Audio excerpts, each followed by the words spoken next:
অল্প একটু সেমাই আর হাতের কাছে থাকা কয়েকটি ফল দিয়ে এত মজার একটা ডেজার্ট তৈরি করেছি, যেটা শুধু খেতেই থাকবে আর কখন শেষ হয়ে যাবে টেরও পাবে না।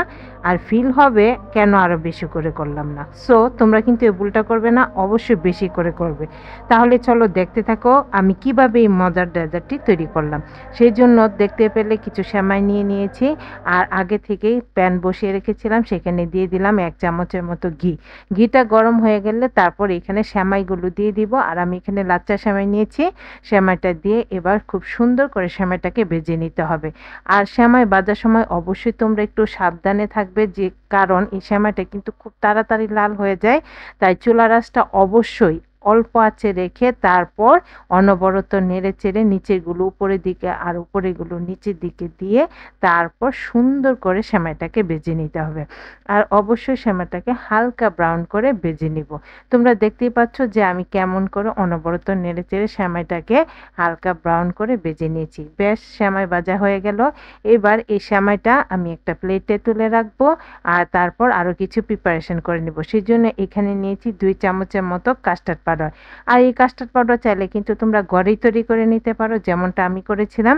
এবার এখানে নর্মাল টেম্পারেচারে দুধ দিয়ে তারপর কাস্টার্ড পাউডারটা খুব ভালো করে গুলে নিয়ে একটা সাইডে রেখে দিব। আর এখানে দেখো আবার সেম প্যানে আমি এখানে দিয়ে দিব হাফ কাপ চিনি। চিনিটা দিয়ে প্রথমে নাড়াচাড়া করো না, সাইডে জাস্ট একটু ছড়িয়ে দিব। আর তারপর যখন চিনিটা মেল্ট করতে শুরু করবে, এইবার নেড়ে চেড়ে দিয়ে সুন্দর করে চিনিটাকে আমি ক্যারামেল করে নেব।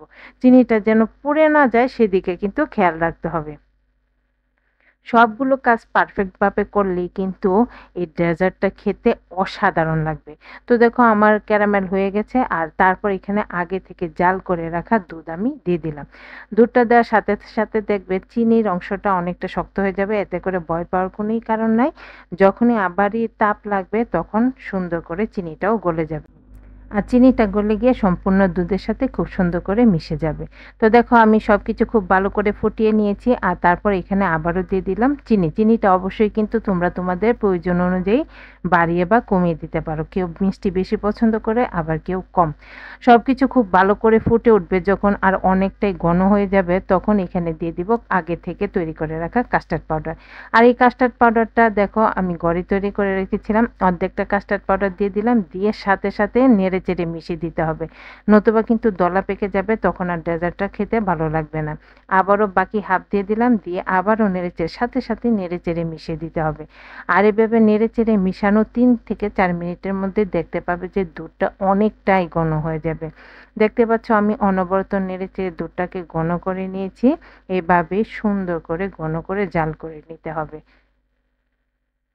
তো দেখতেই পাচ্ছ দুধটা কিন্তু কতটা সুন্দর একটা কালার এসছে।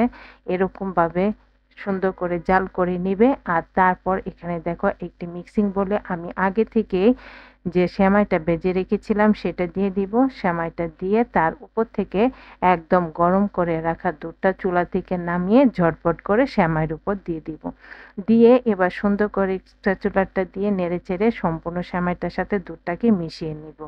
আর এ পর্যায়ে দেখতে তোমাদের কাছে মনে হবে যে অনেকটাই পাতলা, কিন্তু পাতলা থাকবে না। ঠান্ডা হওয়ার সাথে সাথে এটা আরো অনেক ঘন হয়ে যাবে। তো তোমরা দেখতে পাচ্ছ আমি অনেকটা নেড়েচেড়ে কিন্তু অনেকটাই ঠান্ডা করে নিব। আর যখন অনেকটা ঠান্ডা হয়ে যাবে তখন অবশ্যই ফ্রিজে রেখে একদম ঠান্ডা করে নিব। ওইটা ঠান্ডা হতে থাক, ততক্ষণে আমরা দেখো কিছু প্রিপারেশন করে নিব। আর সেটা হচ্ছে কিছু ফল কেটে নিব। এখানে দেখতেই পাচ্ছ আমি কলা কেটে নিচ্ছি। তার আগে আমি আরও কিছু ফল কেটে রেখেছিলাম, সেগুলো কি অবশ্যই তোমাদের সাথে শেয়ার করব। আর এভাবে হাতের কাছে যে ফল থাকবে সেটা দিয়ে কিন্তু তৈরি করতে পারো। তো আমি কি কি ফল কেটে নিয়েছি তোমাদের দেখিয়ে দিচ্ছি। সবগুলি ফলই কিন্তু আমি ছোট ছোট টুকরো করে কেটে নিয়েছি। এখানে দেখো কলা নিয়েছি, আঙ্গুর নিয়েছি, আম নিয়েছি, আপেল নিয়েছি, আর নিয়েছি কিছু বাদাম কুচি। তোমরা চাইলে আরও অন্যান্য ফলও দিতে পারো, তবে বেদানাটা থাকলে অবশ্যই দিতে চেষ্টা করতে পারো। আমার কাছে ছিল না, সেজন্য আমি আর দিলাম না। তো দেখো ঠান্ডা হওয়ার পর আমাদের সেমাইটা কিন্তু অনেকটাই ঘন হয়ে গেছে। এবার এক এক করে সবগুলো ফল আমি এর সাথে অ্যাড করে দিব। প্রথমে দিয়ে দিলাম কলা, তারপর দিয়ে দিব এখানে আঙ্গুর, এরপর দিয়ে দিব এখানে আমি আম। সবগুলি দেখতে পাচ্ছ ছোট ছোট টুকরো করে কেটে নিয়েছি।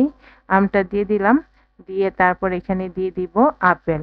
আর তারপর সবার শেষে দিয়ে দিব কাঠবাদাম কুচি। আর সবগুলো ফল আমি অল্প অল্প করে রেখে দিয়েছি, কারণ আমি একটু পরে একটা বাটিতে সুন্দর করে তোমাদের সার্ভ করে তারপর দেখিয়ে দিব। সবগুলো ফল দিয়ে দিলাম, দিয়ে এবার সবগুলো সুন্দর করে নেড়েচেড়ে মিশিয়ে দিব। মিশিয়ে তারপর একটি বাটিতে আমি তোমাদের সার্ভ করে দেখিয়ে দিচ্ছি যে দেখো দেখতে কতটা সুন্দর, তাই না?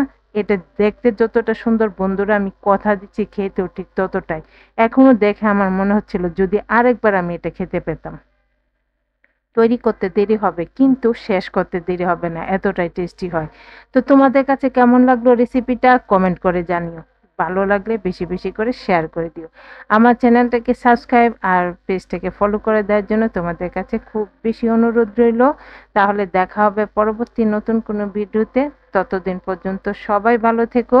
আর এখানে দেখো একটা সার্ভিং বাটি নিয়ে নিয়েছি, আর তার মধ্যে আমি এবার সম্পূর্ণ ফল এবং সেমাইয়ের মিক্সচারটা দিয়ে দিলাম, দিয়ে আবার অল্প অল্প করে আমি সবগুলো ফল সাইডে দিয়ে দিব। সাথে দিয়ে দিব একটু ঠান্ডা বরফ কুচি। চাইলে তোমরা দিতে পারো, আবার নাও দিতে পারো, তবে বরফ কুচিটা দিলেই খেতে বেশি ভালো লাগে। আর যেহেতু গরমকাল, ঠান্ডা জিনিস সবারই খেতে ভালো লাগে। তো এটাকে তোমরা শ্যামাই ফুড কাস্টার্ড নাম দিবে না শ্যামাই ফালুদা আমি জানি না, কিন্তু খেতে অসাধারণ, জাস্ট অসাধারণ। স্টারে ফালুদাও ফেল এই রেসিপিটির কাছে। তো তোমরা একবার অবশ্যই বাড়িতে ট্রাই করো। সবাই ভালো থেকো, টাটা, বাই বাই।